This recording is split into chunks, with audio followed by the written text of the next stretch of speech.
Tonight's Talk at 10. New questions after new video is released in the controversial death of a Florida teen.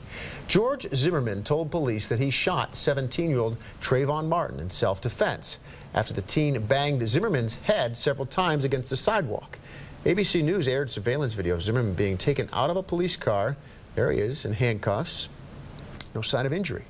Attorney for Martin's family says he saw no injuries on Zimmerman's head and face shortly after the shooting. Which leaves us tonight with the question, what happened that night? Will we ever know? The short answer is probably we will never know. But how is this going to play out? Michael Benny joins us for the Talk at 10 tonight, as he does every night.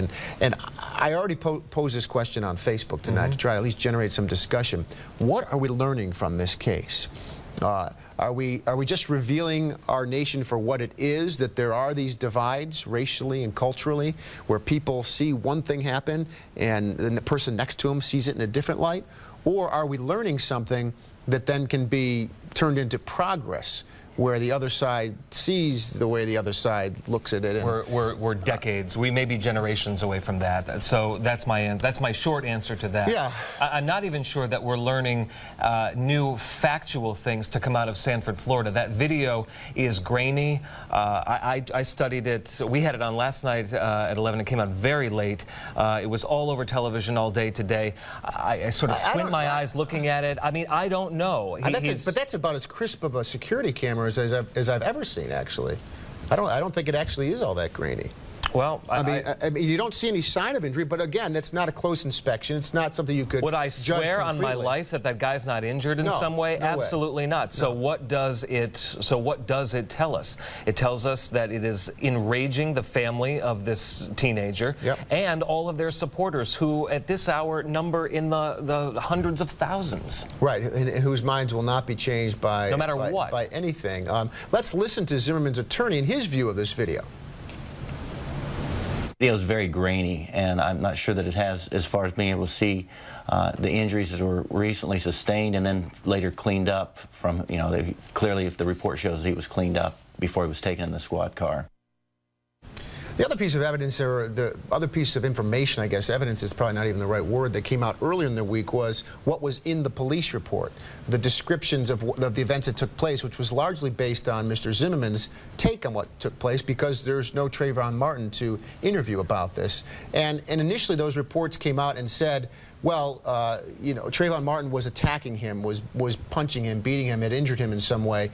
But then you look at it again, you think, well, yes, it's a police report, but what bias goes into a police report given what that officer might bring to the table? I mean, this whole story is about bias one way or another. It was either perceived potential for harm by Zimmerman as he saw this young man, or maybe the young man seeing that he was going to be harmed on the other side.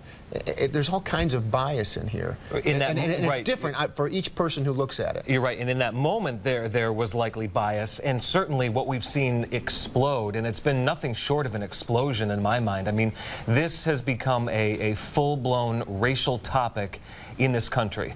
We talked about this, a week or so ago, how the case was sort of being followed, in our estimation, sort of on the coasts. This was sort of a thing that people in big cities were talking about. Now I think it's definitely pervaded even the middle of the country.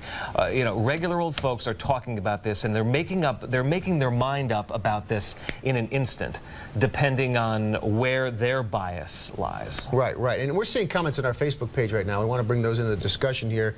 First of all, there's Mark there that's blaming the media, which is common when there's a controversy and that a story gets covered extensively. I think certainly this story, one way or another, is bringing up all these issues that are very important to discuss. But that is common, and we understand that from where we sit tonight. And then there's John too, who's saying, I've been to neighborhood watch meetings. The advice is always to observe and report. He describes people as idiots, asking 100 different ways to get involved. Well, what if this happens? What if this happens? And the police always say, no, don't do that. Be a good witness, which is what Chief Frank Fowler said yesterday, or the day, yeah, I guess it was yesterday here in Syracuse. So there's a pretty healthy discussion. But we still don't know. And we still don't know. Tomorrow night in our community, we're expecting a march, a million hoodie type march. From Armory Square to Clinton Square, yeah. Exactly. Right after dinner time. We'll follow that tomorrow night and see how many people turn out for that and what's said at that. It's a story that's not going away. There's going to be a lot more to talk about here. Not too late to join the conversation. Michael, thanks for joining us tonight, as you do every night for the Talk at 10. Leave your feedback on CNYCentral.com or on our Facebook fan page.